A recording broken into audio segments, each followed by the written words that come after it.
Dear viewers, we have been bringing you very many programs, but we have a program lined up for you which has a special link with Africa.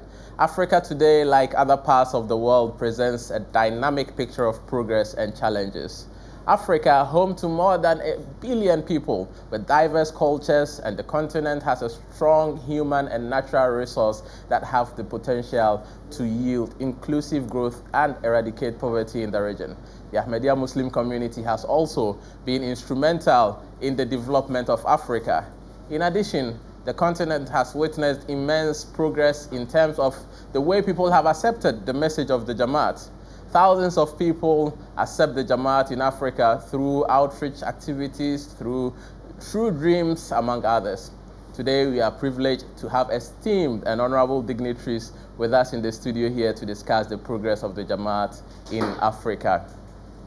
Well, to my immediate left, I have the Amir Saab of Uganda. That's the national president of Uganda in the person of Muhammad Ali Kairi Sahib. Amir Saab, assalamu alaikum wa rahmatullah. Wa alaikum salam wa rahmatullahi wa barakatuh. MashaAllah. And very next to him, I have the Amir Saab of the Gambia. That is the national president of the Gambia in the person of Baba F.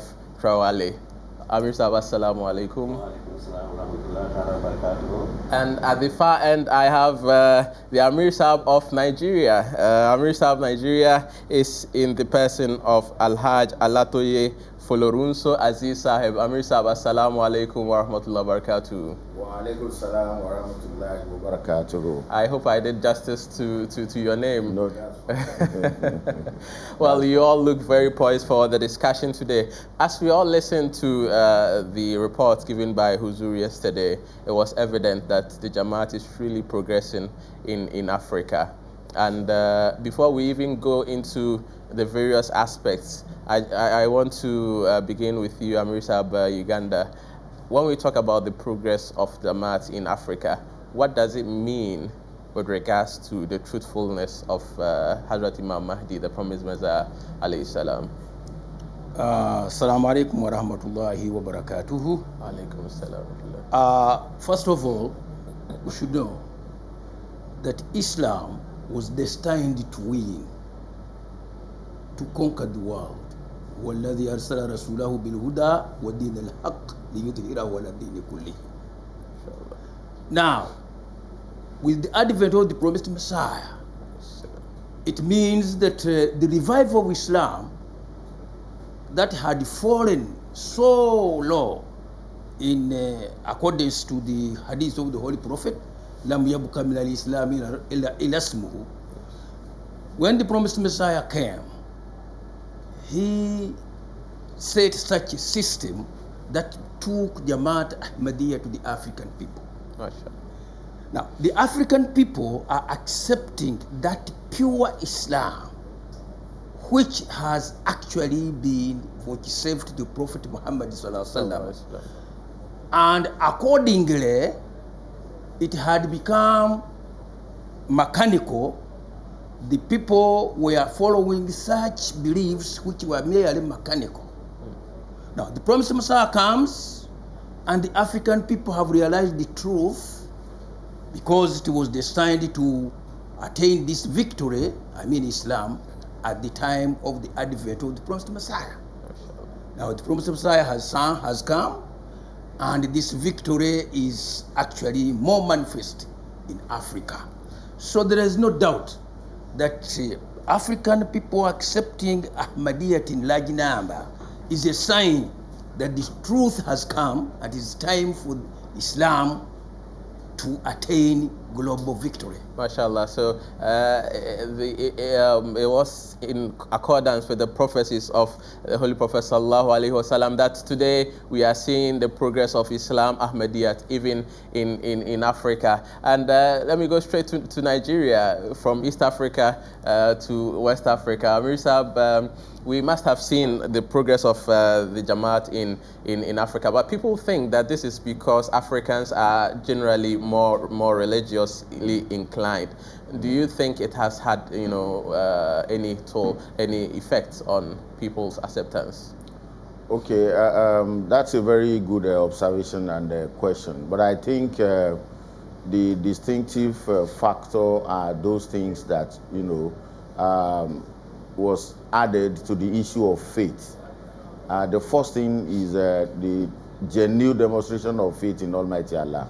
That's number one. And that has to do with spiritual aspects. But the distinctive features are certain aspects of life that were added to it. And the first thing is knowledge. At a point, for instance, in Nigeria, the Jama'at has about 50 secondary schools. And you have quite a lot of people, leaders of Nigeria today, be they some emirs, you have some National Assembly members, you have some, highly placed people who pass through the Jamaat schools. So it gives them the knowledge about Islam, even without, most of them without converting to being members. Quite a number, became members. But those that did not even become members were able to, recognize that no, Ahmadiyya means progress, because the Jamaat was the first Islamic organization to bring about Western education to the Western region and of course to Africa. So because of that, people are looking at it that the value that is being added to religion is quite great. And the second one was the issue of health. When the Jamaat started building hospitals. And to this, even the Muslims who are Muslims before, they do appreciate that, look, this is a distinctive feature. And it's about the service to humanity which the Jamaat has added to it in Africa, which made people to look at it that, look, Islam means peace. So, and we are fostering education, we are giving people health, and we are looking for the good of the life of people. I think this is what promoted people joining the Jamaat in Africa. MashaAllah. We are actually running out of time because the session is about to start. But there's one very important question that I would want Mirza of the Gambia to do justice to. That is, we are getting a lot of converts, and how are we retaining these converts? It's a whole lot of people coming in. Are they just coming in and going out again? Or how? What are the systems that we've put in place to retain them? I think the first, Assalamu alaikum warahmatullahi ta'ala wa barakatuh. The first step is to propagate, to preach the true teachings of Islam. That is the difference between Ahmadiyya and some other faiths. So if the true message of Allah Almighty and the Sunnah of the Holy Prophet are conveyed through the guidance of as Imam Mahdi alayhi salam, I think we'll be able to maintain more people in the Jamaat. But besides that, the system of the Jamaat, we have different programs. Tarbiyat, we need to train our converts at different levels. We need to educate them about the true teachings of Islam. So if we do that, I think we'll be able to retain them, and at the same time involve them in different activities, different activities of the Jamaat. This is very essential, and to accept them. Those who are coming, we accept them that we are brothers and sisters. This is one community under the divine institution of Khilafat. And we are retaining them through prayers, because human beings, we are weak, but through prayers for each other, accepting each other, assisting each other, we will be able to retain. And sometimes requesting prayers from His Holiness. His Holiness praying, so eventually we'll be able to retain most of them. MashaAllah, that's very, very important. And even during the COVID time, I believe a lot of activities were done even during that time to retain the people that we have gotten. Just the very final one that I would throw on the table would be, we heard about the tragic incident in Burkina Faso. That was the martyrdom of people who had accepted Jama'at Ahmadiyya. Generally, in Africa, we have religious harmony, but there are some of these incidents as well. Do we get some of these threats? I would ask Mirza of Nigeria or Mirza of Gambia to take it? Generally, Africans are liberal. They are understanding. Some of these things happening now, they are very foreign in the continent of Africa. They are tolerant, they are peaceful, they are humble. So I think it was a tragedy that happened. We just pray. But as far as Africa is concerned, even besides among ourselves, I mean Muslims, we have Christians, in the Gambia. We have Muslims and Christians. We don't have any controversy, or any fight or whatever. Everybody, the place is peaceful, the country is peaceful, and we are attending some of our activities. We are inviting them, they are coming, Yeah.